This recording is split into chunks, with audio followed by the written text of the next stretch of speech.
গতকাল ইরান ইসরায়েলে অন্তত 6টি মিসাইল নিক্ষেপ করে এবং সবগুলো প্রতিহত করার দাবি করেছে ইসরায়েল। তবে কেন এই হামলা করেছে ইরান? ইরান প্রতিবারই হামলার জবাবে হামলা দিত, কিন্তু এবার ইরান সরাসরি আগেই হামলা করেছে ইসরায়েলের উপর। বিষয়টি কেন এমন হয়েছে? গত কয়েকদিন থেকে লেবাননের সাথে ইসরায়েলের একটি যুদ্ধবিরতি চলমান ছিল, কিন্তু সেই যুদ্ধবিরতি ভেঙে লেবাননে প্রচুর পরিমাণ বোমাবর্ষণ করে ইসরায়েলি বাহিনী, যেখানে জবাব হিসেবে ইরান গতকাল রাত্রে আবার ইসরায়েলে হামলা করে। তবে হামলার পরে সবথেকে মজার যে বিষয়টি ঘটেছে সেটা হচ্ছে ট্রাম্প বলেছে যে ইরানের হামলার বিপক্ষে আমি নেতানিয়াহুকে ফোন করে রিকোয়েস্ট করব যাতে নেতানিয়াহু আবার ইরানে হামলা না করে। এখন পর্যন্ত সবই ঠিক ছিল, নেতানিয়াহুকে ম্যানেজও করার মতো বিষয়টি আমাদের চোখে পড়েছে, আমরা নিউজে দেখেছি। কিন্তু আবারও ইসরায়েল ইরানের আশেপাশে এই তেহরানের মধ্যে হামলা করতে সক্ষম হয়। তবে এবারের হামলাগুলো এরকম খুব বেশি ভয়াবহ নয়, খুবই মোটামুটি বলা যায় দুর্বল হামলা। এখন আসুন এখানে যেই বিষয়টি আমরা বলতে পারি, ইরান যখন ইসরায়েলে হামলা করছে তখন ট্রাম্প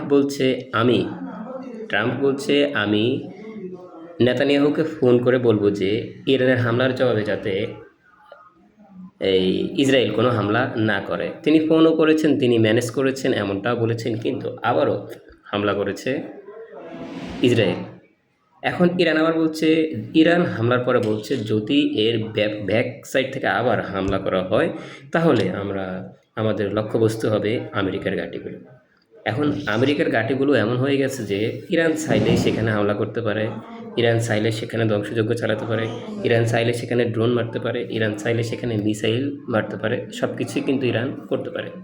যেটা একটা বিশেষ কথা আমাদের স্মরণ করাই দেয় যে আমেরিকা যদি ইরানে হামলা করে ইরান চলে যায় দখলদারের দেশে, আবার দখলদার যদি ইরানে হামলা করে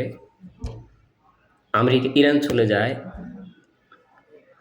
দখলদার যদি ইরানে হামলা করে ইরান চলে যায় আমেরিকার ঘাঁটিতে হামলা করতে, আবার ইরান চলে যায় আমেরিকার বিভিন্ন মিত্র দেশ, যে সকল দেশে আমেরিকার ঘাঁটি আছে তাদের উপরে। বিষয়টা কেমন একটা বিষয় বহন করে, কেমন একটি বার্তা দেয় আমাদেরকে। আপনার কি মনে হয় না যে ইরান, আমেরিকা এবং ইসরায়েল এরা যে কোনো একটি গেমিং প্ল্যানে চলছে?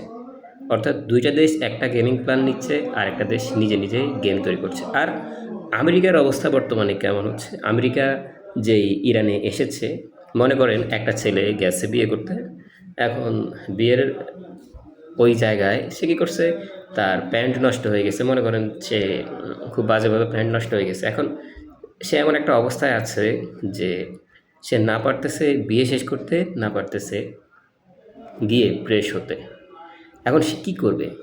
কিচ্ছু তার করার নাই, সে শুধু দেখবে কি হচ্ছে, অথবা এতটুকুই তার দ্বারা সম্ভব যে সে সব কিছু দেখবে, হ্যাঁ কবুলও বলবে, কিন্তু তার ভেতরে কিন্তু মন এখানে থাকবে না।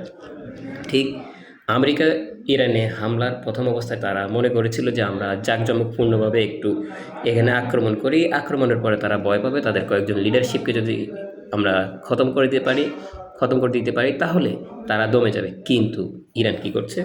ইরানে যখন হামলা করেছে, আমরা ছোটোবেলায় আতশবাজি ফুটাতাম, একটাতে লাগাই দিলে অনেকগুলো ফুটত। এখন ইরানের এসে এরকম হয়ে গেছে যে ইরানকে তারা একবার লাগাই দিচ্ছে, ইরান তাদের প্রত্যেক দিন তাদের হামলা করতে চেষ্টা করে, এবং এমন অবস্থা হয়েছে আমেরিকা এখান থেকে যেতেও পারছে না, আমেরিকা না পারছে ইরানের দাবি মানতে, আমেরিকা না পারছে নিজেদের দাবি তাদেরকে মানাতে, আমেরিকা না পারছে হরমুজ খোলাতে, আমেরিকা না পারছে হরমুজে ইরানের অবস্থান সরাই দিতে অথবা নিজেরা অবস্থান নিতে। সব কিছু মিলিয়ে বর্তমান যুদ্ধ পরিস্থিতিতে আমরা বলতে পারি এটা এমন একটি পর্যায়ে চলে গেছে, ইরান চাচ্ছে না যুদ্ধ বন্ধ হোক। ইরান আগেই বলেছে আমরা দীর্ঘ যুদ্ধের পরিকল্পনা নিয়ে নেমেছি, যেটা তারা দেখাচ্ছে। কিন্তু বর্তমানে যুদ্ধবিরতি কিন্তু চলছে, যুদ্ধবিরতি চলার পরেও আংশিক থ্রেট চলছে। তবে ইরানের এখন দাবি হচ্ছে তাদের $24 বিলিয়ন কথা নিয়ে, সেটা ফিরিয়ে দিতে হবে। আবার ট্রাম্প বলেছে ইরান তো ইসরায়েলে হামলা করেছে, এখন শান্ত হও, হামলা যেহেতু করে ফেলেছ, এখন তোমরা আসো, আমরা আলোচনা করি, আলোচনার মাধ্যমে আমরা সমাধান করি। এখন ইরানের কথা হচ্ছে আমরা ইউরেনিয়াম সমৃদ্ধ করবই, আমেরিকার কথা হচ্ছে তারা কোনো রকম ইউরেনিয়াম সমৃদ্ধ করতেই পারবে না। ইরানের কথা হচ্ছে আমরা হরমুজে সম্পূর্ণ নিয়ন্ত্রণ রাখবো, আমেরিকার কথা হচ্ছে তোমরা হরমুজে কোনো নিয়ন্ত্রণ রাখতে পারবে না।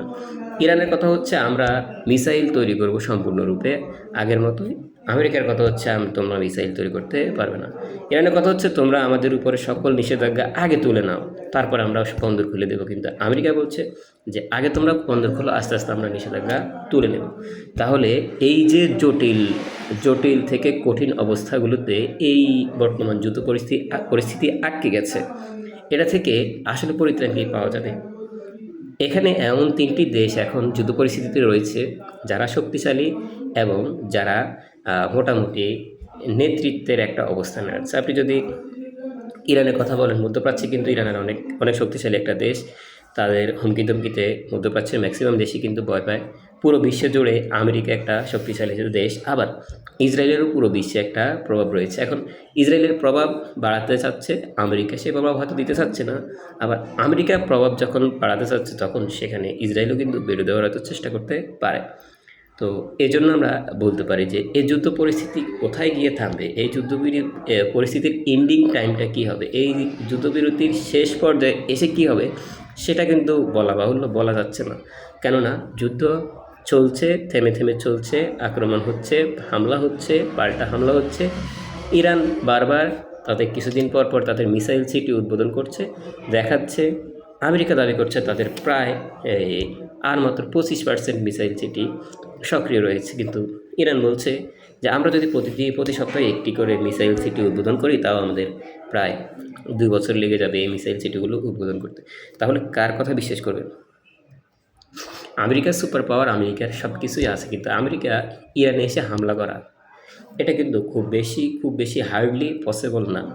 আবার ইসরায়েলেরও ইরানে এসে খুব বেশি সময় টিকে থাকা দীর্ঘ যুদ্ধের জন্য কিন্তু আমেরিকা এবং ইসরায়েল কেউই প্রস্তুত না। কিন্তু ইরান অন্তত 2 থেকে 3 বছরের যুদ্ধের একটা প্রস্তুতি নিয়ে রেখেছে, যার কারণে ইরান কাউকে ছাড় দিচ্ছে না, মানছে না কোনো কথা।